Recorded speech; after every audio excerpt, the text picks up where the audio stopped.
आज दाखवते मी तुम्हाला कोथिंबीर विथ पालकची वडी. आता आपण कोथिंबीरची वडी तर नेहमीच बनवतो, पण ह्याच्यामध्ये मी आता पालक मिक्स करून कोथिंबीर विथ पालक वडी दाखवणार आहे आणि खूप टेस्टी लागते ही. असा कोथिंबीरची जुडी घेतली. 1 वाटी कोथिंबीर घ्यायची. आपण स्वच्छ धुवून घ्यायची पहिला कोथिंबीर आणि नंतर ती बारीक चिरून घ्यायची अशी. आणि 1 जुडी मी पालकचे घेतली, म्हणजे त्याचा आपल्याला 2 वाट्या पालक तयार होतो. आता हा सुद्धा मी स्वच्छ धुवून पहिला घ्यायचा आणि नंतर हा असा बारीक चिरून घ्यायचा. आता हा छान असा चिरून घेऊया आपण. आपण पालक 2 वाट्या घ्यायचा. पालक जास्त घ्यायचा आणि कोथिंबीर फक्त कमी घ्यायची, 1 वाटीच घ्यायची. अशा प्रकारे हा पालक मी 1 जुडी होती पूर्ण आणि कोथिंबीर मी थोडीच घेतली, अर्धी जुडी, म्हणजे छोटी जुडी असते ती, इथली अर्धी, म्हणजे 1 वाटी झाली.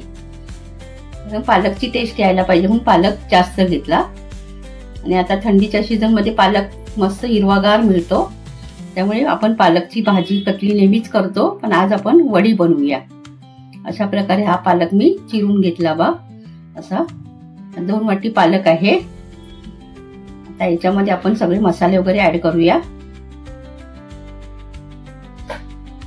अर्धा चमचा हळद घातली, अर्धा चमचा लाल मिरची पावडर घातली आणि अर्धा चमचा किचन किंग मसाला घालते आणि आपले 1 चमचा तीळ घातले. आपण पांढरे तीळ असतात ते घालायचे आणि पावभाजीचा मसाला घातलाय, तो जवळजवळ 1 चमचा घालायचा पावभाजीचा मसाला, कारण त्याच्याने टेस्ट येते. आणि हे पीठ 2 वाटी ज्वारीचं पीठ आणि 1 वाटी बेसन घातलंय.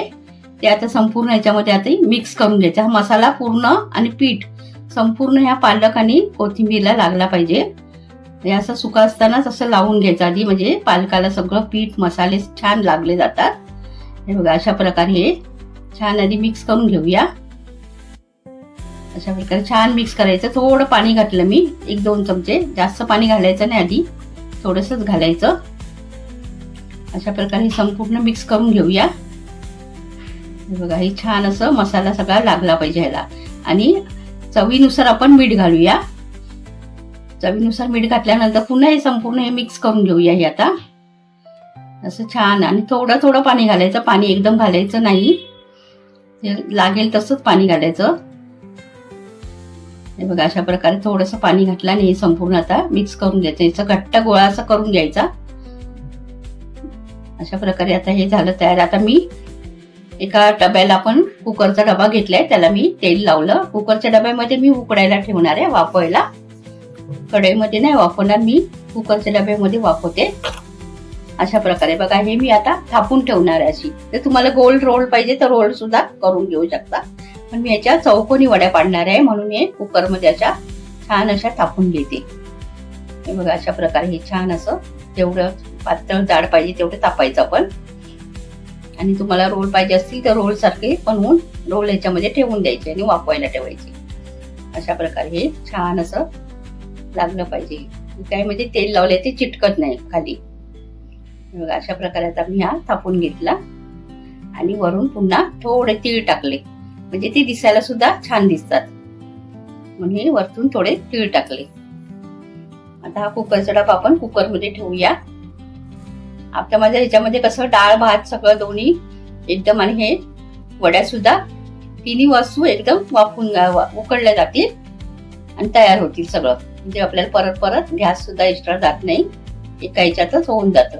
हे मी 3 डबे लावले, ह्याच्यामध्ये डाळ भात आणि वरती पालकची वडी लावली आहे. आता गॅस चालू करूया आणि कुकर गॅसवर ठेवूया आणि याच्यात 3 ते 4 शिट्याच करायच्या.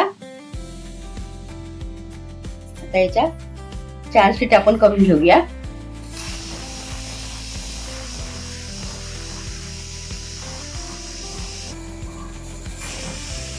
अशा प्रकारे आपल्या कुकरच्या शिट्या झाल्या. आता 3 ते 4 शिट्या आपल्या करून घेतल्या. आता आपण गॅस बंद करूया. आता गॅस बंद करून झाल्यानंतर, कुकर थंड झाल्यानंतर डबा बाहेर काढायचा आणि पूर्ण थंड करून घ्यायचं. आणि आपण आता साईडनी पहिला सोडून घ्यायचं हे, म्हणजे वडी अख्खीच्या अख्खी पूर्ण निघाली जाते. हे बघा, अशा प्रकारे ही पूर्ण अख्ख निघते. हे बघा, खाली तेल लावल्यामुळे हे चिटकत नाही खाली. ही बघा अशा प्रकारे आता पूर्ण ही मी काढून घेतली आहे. 1 इंचाची वडी झालेली आहे. आता आपण याचे चौकोनी भाग करून घेऊया. जसे तुम्हाला त्रिकोणी पाहिजे तर त्रिकोणी करू शकता, पण मी आज हे चौकोनी करते. अशा प्रकारे आता पूर्ण उभे चिरा द्यायचे. अशा छान वड्या पाडून घ्यायच्या आपण. हे बघा आता हे चिटकत सुद्धा नाही, कारण छान शिजले गेलेत त्या पालक वगैरे. अशा प्रकारे आणि आपण ज्वारीचं पीठ वगैरे टाकले ना, त्यामुळे त्या वड्या कुरकुरीत होतात. अशा आपण ह्या चौकोनी आकाराच्या पाडायच्या. अशा प्रकारे ह्या चौकोनी वड्या करून द्या. दिसायला सुद्धा सुंदर दिसते. तुम्हाला शॅलो फ्राय पाहिजे तर शॅलो फ्राय सुद्धा करू शकता, डीप फ्राय पाहिजे तर डीप फ्राय सुद्धा करू शकता. मी आज तुम्हाला डीप फ्राय करून दाखवते. हे बघा अशा प्रकारे आपली ही पालक विथ कोथिंबीरची वडी तयार झाली. छान दिसते ना याचे. आता मी डीप फ्राय करून दाखवते तुम्हाला, तळून दाखवते. थोड्या गॅसवर कढई ठेवली, त्याच्यामध्ये आपण तेल घालूया. तेल थोडं गरम झालं की आपण ही वडी घालूया. हे बघा तेल छान तापलं. आता ही पण त्याच्यामध्ये अशा वड्या सोडायच्या.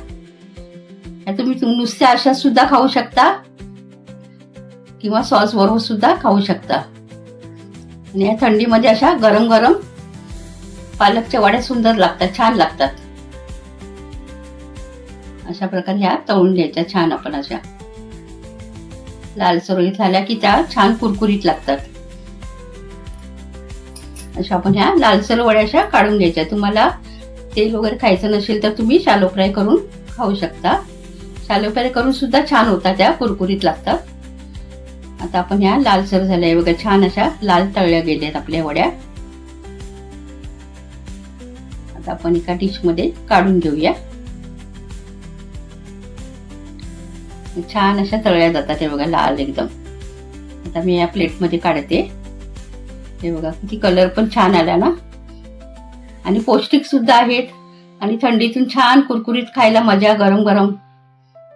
म्हणून आपण हे अशा तळल्या. आपण चहा बरोबर जरी चहा पिताना आपण सॉस बरोबर वड्या खाल्ल्या, चहा घेतला, छान लागतात.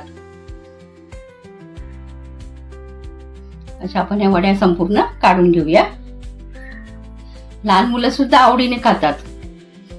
असं फ्राय केलेलं दिला की त्यांना आवडतात. लहान मुलांचा शॅलो फ्राय करून दिला तरी चालेल. हे बघा अशा आपल्या कोथिंबीर विथ पालकच्या वड्या तयार झाल्या आहेत. ह्या तुम्ही थंडीमध्ये नक्की करून बघा, खूप छान लागतात गरमागरम खायला. सॉस बरोबर आपण खायच्या. अशा खाल्ल्या तरी चालतात आणि सॉस बरोबर खाल्ल्या तरी छान. मुलं सॉस बरोबर आवडीने खातात. अशा तयार झाल्या आपल्या कोथिंबीर विथ पालकच्या वड्या.